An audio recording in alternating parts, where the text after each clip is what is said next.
लोकसभा में सीटें 543 से बढ़कर 850 और 2029 से महिलाओं को 33% आरक्षण।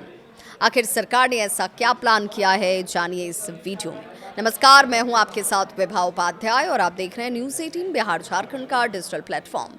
16 अप्रैल 2026 को केंद्र सरकार ने महिला आरक्षण को लागू करने के लिए 3 बड़े संशोधन विधेयक पेश किए। इनका मकसद था 2023 में पास हुई नारी शक्ति वंदन अधिनियम को जमीन पर लागू करना। लेकिन असली कहानी इन 3 बिलों में छिपी हुई है।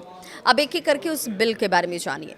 पहला बिल संविधान, जिसमें 131वां संशोधन विधेयक 2026 रहा।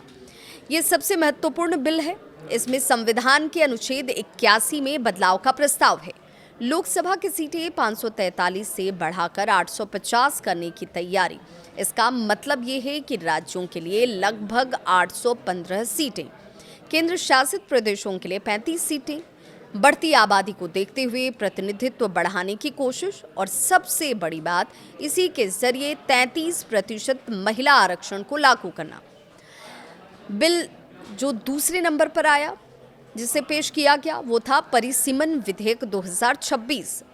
अब सवाल ये कि सीटें बढ़ेंगी तो कैसे बढ़ेंगी? इसके लिए आएगा परिसीमन आयोग, डिलिमिटेशंस कमीशन। ये आयोग पूरे देश में सीटों की नई सीमाएं तय करेगा, जनसंख्या के आधार पर सीटों का बंटवारा करेगा। सभी राजनीतिक दलों से चर्चा होगी और ख़ास बात इसकी ये है कि ये प्रक्रिया 2011 की जनगणना के आधार पर हो सकती है। सरकार का इसके पीछे जो तर्क है वो भी जान लीजिए। सरकार का तर्क ये है कि 1976 के बाद से सीटों में बदलाव ही नहीं हुआ, अब परिसीमन ज़रूरी है। तीसरा बिल केंद्र शासित प्रदेश कानून संशोधन विधेयक 2026। ये बिल खास तौर पर केंद्र शासित प्रदेशों के लिए है। इसमें शामिल दिल्ली, जम्मू कश्मीर, पुडुचेरी, इन सभी विधानसभाओं में भी 33% महिला आरक्षण को लागू होना, साथ ही सीटों का पुनर्निर्धारण भी किया जाना। अब समझिए कि पूरा का पूरा प्लान क्या है, स्ट्रेटेजी क्या है। तो इन तीनों बिलों का कॉम्बिनेशन क्या करता है, ये बहुत महत्वपूर्ण हो जाता है। देखिए, इसमें सीटें बढ़ती हैं, 543 से बढ़कर ये 850 नई सीमाएं तय करता है और महिलाओं के लिए 33% आरक्षण को लागू करता है।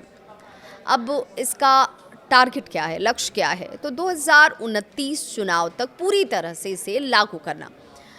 अब आपके जहन में सवाल ये उठेगा कि फिर इससे क्या बदल सकता है? तो संसद में महिलाओं की भागीदारी बढ़ जाएगी, राजनीतिक प्रतिनिधित्व ज़्यादा संतुलित होगा, नए क्षेत्रों को बेहतर प्रतिनिधित्व मिलेगा।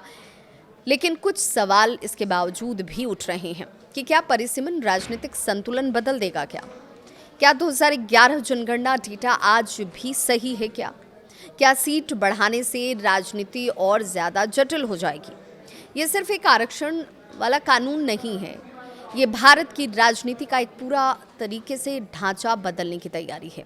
अगर ये लागू होता है तो 2029 के चुनाव पूरी तरह से अलग नजर आएंगे आपको। अगर आप चाहते हैं कि राजनीतिक मुद्दों को बड़ी आसान तरीके से और आसान भाषा का इस्तेमाल करते हुए आप तक पहुंचाई जाए, उसे समझाई जाए, तो इस तरीके की खबरों को लेकर आप अपनी राय क्या रखते हैं, ज़रूर साझा करें। चैनल को सब्सक्राइब करें और वीडियो को लाइक करें और शेयर ज़रूर करें।